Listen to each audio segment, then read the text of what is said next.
साथियों नमस्कार। साथियों देखिए, एक आपको पता होगा डॉक्यूमेंट वेरिफिकेशन हो रहा है, तो उसमें एक जो सर्टिफिकेट्स है उसके बारे में काफ़ी स्टूडेंट्स प्रश्न पूछ रहे हैं कि कितना पुराना चाहिए और क्या चाहिए। और इस प्रकार से एक है जो आय प्रमाण पत्र वाला मामला है, और एक बीएड का जो सर्टिफिकेट है उसके बारे में, और दो सीसी के बारे में। ये चार बातें हम कर लेते क्लियर, आपको जल्दी से बता देते हैं।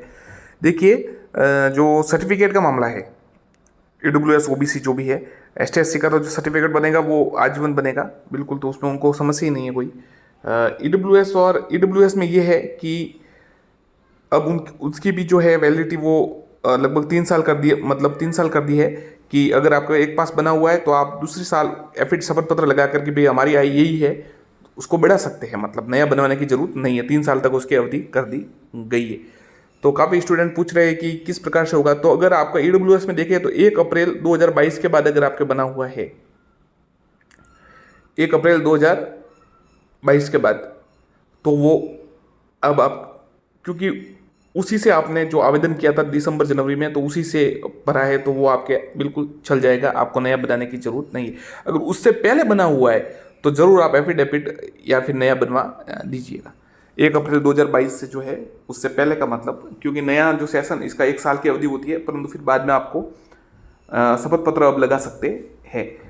अगर 2 अप्रैल से पहले का है तो ज़रूर आपको या तो शपथ पत्र लगाना पड़ेगा कि भाई हमारी आय सेम ही थी और ये सेम ही हम शपथ पत्र देते, तो इस प्रकार, क्योंकि उसकी 3 साल कर दिए वैलिडिटी।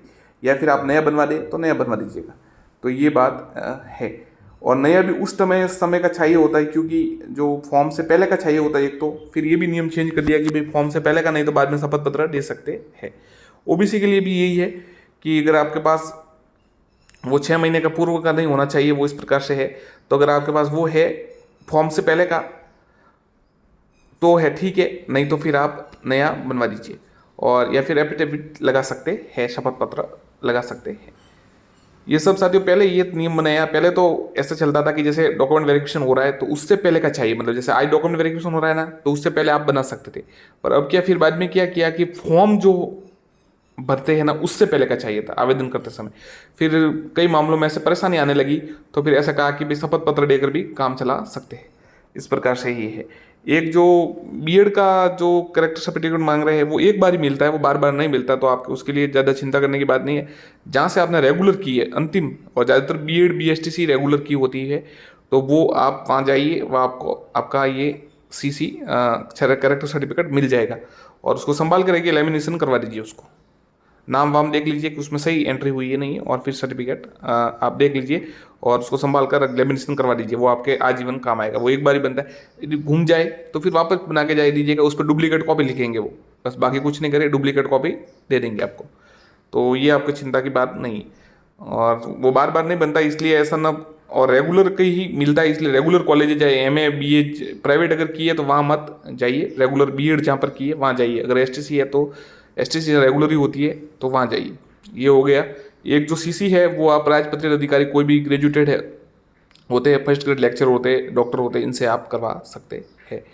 और क्या बात थी, बीएड का हो गया, CC का हो गया, और सर्टिफिकेट का हो गया। एक जो 2.5 लाख वाला मामला है कि 2.5 लाख से कम इनकम आपको बनाना है, तो अगर आय प्रमाण पत्र बन रहा है तो बना दीजिए। क्योंकि अगर आपने उस समय फीस से ये लाभ ले लिया ना, तो उस समय ये आपके प्रॉब्लम हो गई। उस समय अगर आपने 100 रुपये का वो थोड़ा नहीं किया होता तो अब ये आय प्रमाण पत्र बनाना नहीं पड़ता, परंतु करते चलिए कोई बात नहीं। तो आय प्रमाण पत्र बना दीजिए, बन जाएगा। और अगर नहीं बन रहा है तो फिर पोस्टल ऑर्डर से जितनी आपने वो राहत ली थी, उस समय छूट ली थी ना 100 रुपये की, या से 150 हो गए, 150 हो गए, पता नहीं इतने 100 रुपये हो गए शायद, तो उनसे है ना आप 100 रुपये अगर आपने लिए तो पोस्टल ऑर्डर से आप बोर्ड के नाम जमा करवा दीजिए। तो वो आपका फिर आपसे वो आपसे नहीं मांगेंगे। तो ये भी उसमें है कि आप चाहे तो पोस्टल ऑर्डर द्वारा जमा करवा सकते हैं, फिर आय प्रमाण पत्र बनाने की जरूरत नहीं होगी।